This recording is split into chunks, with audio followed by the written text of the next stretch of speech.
before, as of today, I was looking at the view counts for these videos. Eala is in first place among all 29 of these top Australian Open players. I think at the time she had about 100.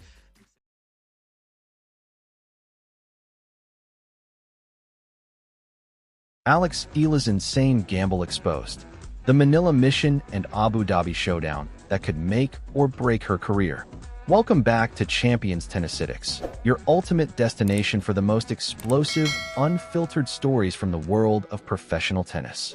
If you thought the 2026 season was going to be predictable, think again.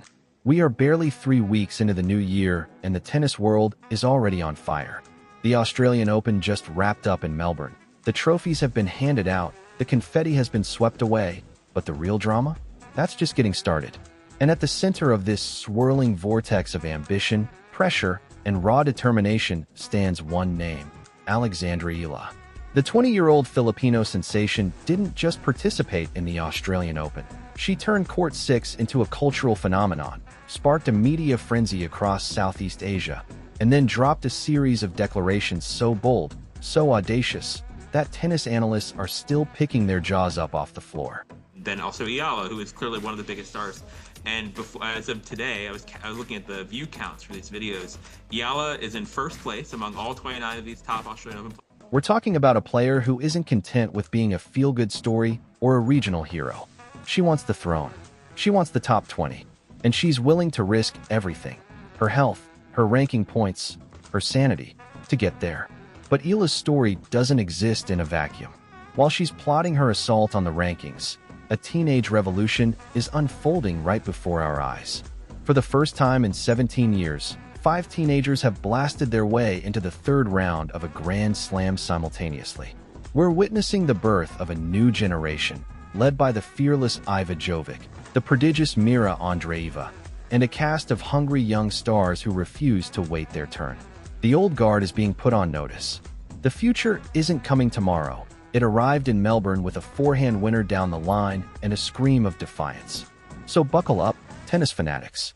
We're about to take you on a comprehensive, no-holds-barred journey through Alexandra Eala's blockbuster month, the insane scheduling gamble that has everyone talking, and the teenage takeover that's rewriting the history books. This is the story the mainstream media won't tell you.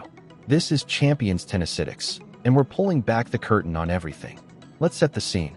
It's January 2026, and Alexandra Eala walks into the Australian Open carrying the hopes of an entire nation on her slender shoulders. Filipino player Alexandra Eala was greeted by hundreds of Filipino fans during her practice session out the back of Melbourne Park this morning. Eala is number 49 in the world, and the Philippines has never had a top 20 singles player, never had a Grand Slam champion, never had anyone crack the code at the highest level of women's tennis. Eala is the chosen one, the anointed savior, the girl who's supposed to change everything. No pressure, right?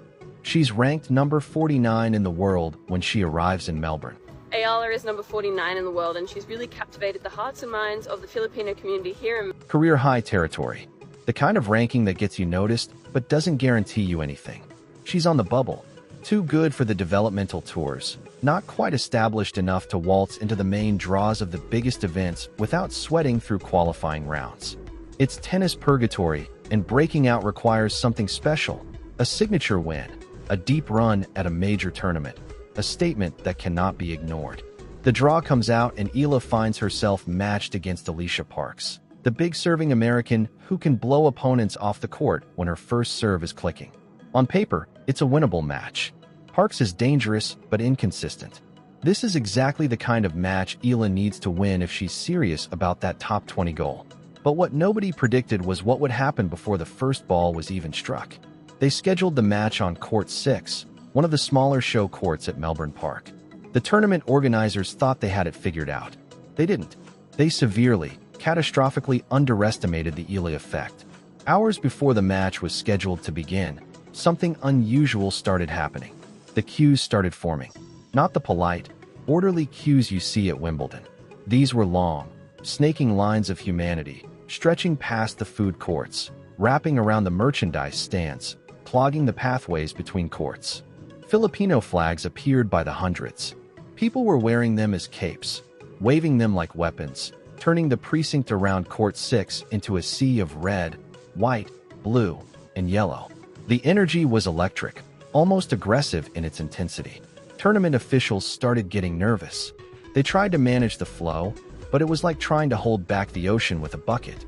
By the time Eala emerged from the tunnel, every seat was filled, every standing room spot was claimed, and people were 3 deep on the upper railings, hanging over fences, doing whatever it took to catch a glimpse of their hero. Players on adjacent courts complained about the noise bleeding over. This wasn't a tennis match anymore. This was a movement.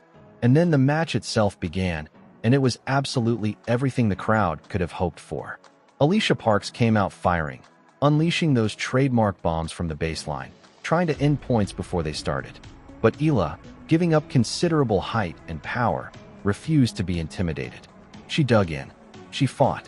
That whipping lefty forehand of hers, the one that draws endless comparisons to a young Rafael Nadal, started finding angles that had Parks scrambling, sliding, lunging in desperation. The rallies were brutal, attritional wars of patience and precision. Eala was mixing up her spins, going heavy topspin to push Parks deep, then slicing low to drag her forward, then ripping a flat ball down the line when the opportunity presented itself. It was a tactical clinic.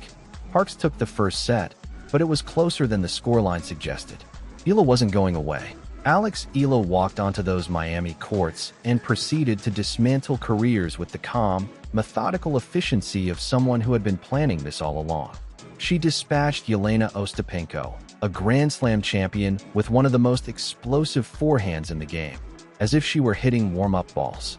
Then came Madison Keys, a powerhouse American who hits the ball with the force of a freight train. Gone, dispatched, sent home early. The upsets were stacking up. Social media was starting to pay attention. The tennis world was beginning to whisper the name Eala in conversations that, just 2 weeks earlier, would have seemed absurd. And then came the moment. The quarterfinal. Iga Swiatek, world number 2. A player who, at her best, makes world-class opponents look like they have never picked up a racket before. A player who dominated the tour for years, won multiple Roland Garros titles, and carried herself with the confidence of someone who absolutely knew she was the best player in the world on most given days. The match should not have been competitive.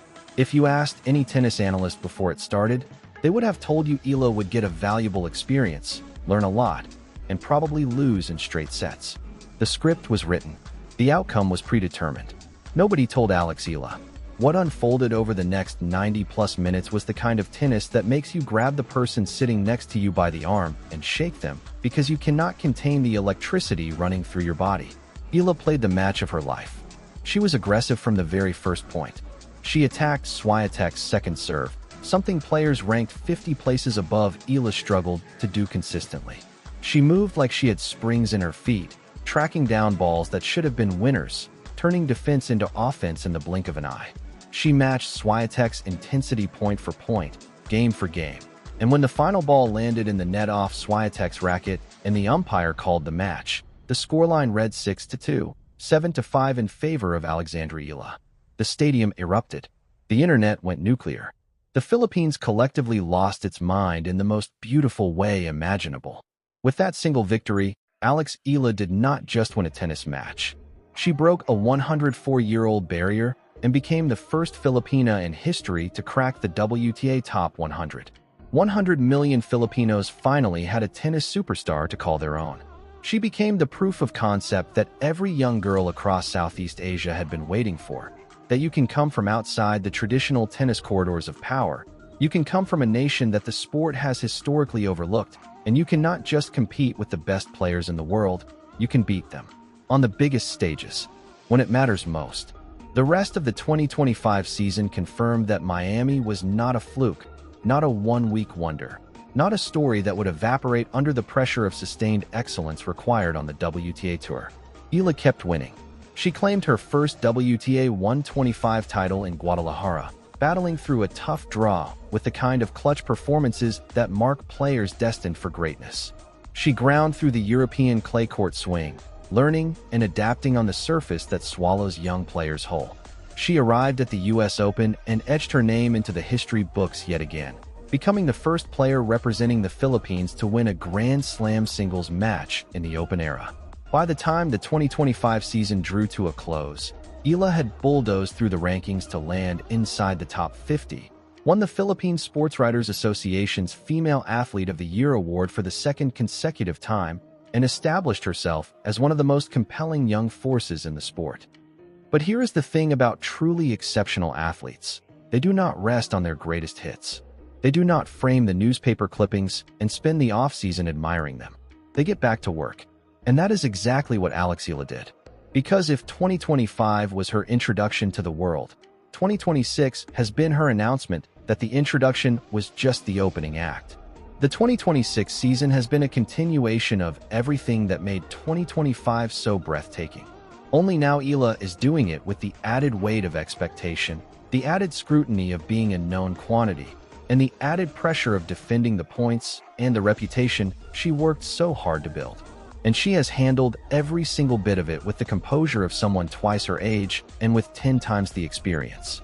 The WTA 1000 Dubai Duty-Free Tennis Championships a few weeks ago was the latest evidence that the tennis world has a new force to reckon with. She showed up in Dubai, and the Filipino fans showed up with her in numbers that turned the stadium into something resembling a home match. Because here is the thing about Alex Eala's fan base. They are not just supporters, they are a phenomenon. They are passionate, they are organized, they are loud, and they travel. They will cross oceans and deserts to fill a stadium and cheer their champion. And they have done exactly that at tournaments all over the world. The sight of thousands of Filipino flags waving in a Dubai tennis stadium is not something the tennis establishment was prepared for, and it is one of the most beautiful and powerful things the sport has seen in years. In Dubai, she delivered the kind of performance that silences doubters and rewards believers. She swept through the draw with authority, and then she faced world number 8 Jasmine Paolini in a match that showcased every dimension of her extraordinary game. Paolini is not someone who gifts you anything. She is relentless, crafty, and mentally bulletproof. But Eala came out swinging, hit her spots with laser precision, and dismantled Paolini with a masterclass in modern women's tennis. The crowd went absolutely wild. Social media exploded, and every tennis pundit who was still hedging their bets on Eala being a one-season wonder had to quietly update their takes. Her Dubai run brought her to a quarterfinal showdown with arguably the most relevant matchup possible, Coco Gauff. Now, the Eala-Gauff connection is one of the most compelling subplots in tennis right now. These two were doubles partners. Filipino tennis They star know each other's games Eala intimately. reached her new They are the career same best, generation. number They are 31 friends. WTA And yet on the court, ranking, they are fierce jumping competitors. 16 spots And their after a quarterfinal in Dubai had the kind of storyline energy that produces must-see television. Coco got the win, because Coco Gauff is Coco Gauff, and she is one of the best players in the world. But the real story was what happened during and after that match. The crowd, already crackling with the electric energy that Eala matches generate, was split between two fan armies who both showed up with everything they had. The noise was unreal. The atmosphere was the kind that makes players remember a match for the rest of their careers. And then Coco did something beautiful. In her post-match interview, with the stadium still buzzing with the lingering energy of the match, she laughed and acknowledged the army of Eala supporters who had been screaming their lungs out all night. Even when I was up, I knew that she could come back at any given moment. I've seen her do it before. So, yeah, thank you guys for coming out here. And I know you're mostly supporting. She looked at the crowd and said she wanted to thank Alex for bringing a whole new demographic to the sport, adding that it was genuinely great for tennis as a whole. She then quipped that whenever the crowd was cheering for Alex, she just pretended they were cheering her name. And if you cannot beat them, you might as well join them. The crowd absolutely lost it. And that moment, that generous, funny, genuine acknowledgement from one of the sport's biggest stars, captured in a single sound bite exactly what Alex Eala represents for tennis. She is not just winning matches. She is growing the sport. She is bringing new people into stadiums, onto streaming platforms, into tennis conversations who were never there before. She is expanding the universe of global tennis fandom in a way that the sport has desperately needed. And even her competitors can see it and celebrate it. I know you were mostly supporting Alex, but I have to say it is great to be on a crowded court. I've played this tournament for many years, and to see the stadium full. Coco, that was clinical from start to finish. I know you weren't quite pleased with your level yesterday. I'm sure you feel differently about it today. Yeah, it was a bit better.